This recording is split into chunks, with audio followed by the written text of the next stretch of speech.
الأغلبية ستفقد كل ما تملك. ده لا هوك ولا ترند. الكلام ده قاله الراجل اللي يعتبر واحد من الناس اللي اخترعوا فكرة صناديق الاستثمار أصلا، الملياردير جيرمي جرانثام، صاحب مدرسة قبل ما تستثمر في ذهب ولا عقار ولا أسهم تكنولوجيا شوف السعر دلوقتي هتقدر تكسب منه ولا انت جاي في آخر الزفة. جرانثام شايف ان ال AI واحد من أعظم الاختراعات اللي اتعملت في التاريخ، لكنه في نفس الوقت شايف انه مرشح انه يعمل اكبر فقاعة اتعملت في التاريخ برضه. وهنا لازم اوضح لكم حاجة، في ناس كتير اول ما بتسمع كلمة فقاعة بتفتكر ان الموضوع ده حاجة وهمية او نصبايا او حاجة زي كده، ولكن حقيقة الفقاعة اعقد من كده شوية، مفيش ابيض واسود. يعني اكبر الفقاعات في التاريخ ما اتعملتش حوالين حاجات تافهة، بالعكس اتعملت حوالين أفكار عظيمة جدا. السكك الحديد غيرت العالم، والإنترنت كمان، والعقارات في مرحلة معينة غيرت شكل الثروة أصلا، والاي غالبا هيغير شكل العمل والإنتاج والمعرفة. يعني المشكلة مش في الفكرة، المشكلة في السعر. يعني ممكن التكنولوجي تكون حقيقية جدا ولكن الاستثمار فيها في وقت معين هو اللي غلط.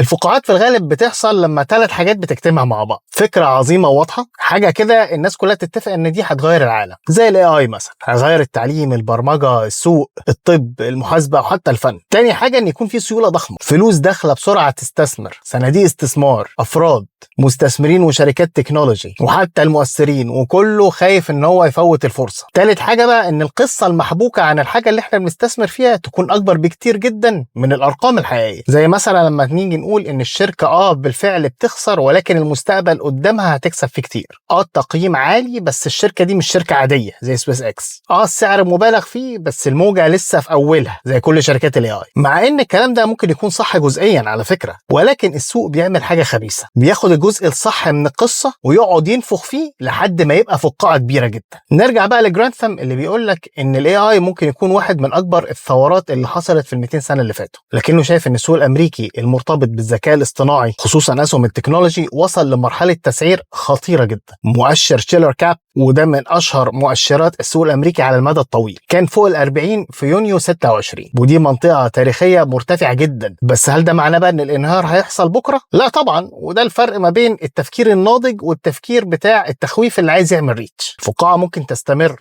وتكبر كمان، وممكن اللي بيحذر منها يبان ان هو غلطان او بيتكلم في الهوا لمدة شهور او سنين. جرانثام نفسه قالك ان مشكلة مقاومة الفقاعة ان ممكن تكون صح في التحليل ولكن بدري في التوقيت، لان محدش عارف التوقيت امتى. يعني مثلا فقاعة .com، الانترنت كان حقيقي لكن ناس كتيرة اشترت اسهم شركات الانترنت باسعار خيالية، وبعدها ناسداك انهار بقوة في اول الالفينات، رغم ان الانترنت كمل وهو موجود لحد النهاردة وغير العالم فعلا. طيب احنا بقى كرواد اعمال مصريين نعمل ايه بالكلام ده؟ كلنا متفقين ان الاي مش رفاهية، وانه داخل في الانتاجية، في التحليل، خدمة العملاء، تسويق، برمجة، تصميم، تشغيل، اي حاجة، كل حاجة. والشركة اللي هتتجاهله هتدفع تكلفة عدم استخدامه وتأخرها. ولكن ان انت تحط الاي في البيزنس بلان بتاعتك كأنها عصاية موسى عليه السلام، فانت واهم يا صديقي، لان الاي في حد ذاته مش استراتيجي. الاستراتيجية ان انت تبني خطتك وانت بتسأل نفسك هل الاي هيقلل تكلفة، هيزود هامش، هيسرع عملية، هيحسن تجربة العميل؟ طب هل العميل نفسه مستعد يدفع لقاء الخدمة دي، ولا انت مجرد مستخدم لأداة متاحة للجميع؟ رائد الأعمال المصري لازم يتعامل مع الاي على ان هو أداة قوية تقدر تسرع عملية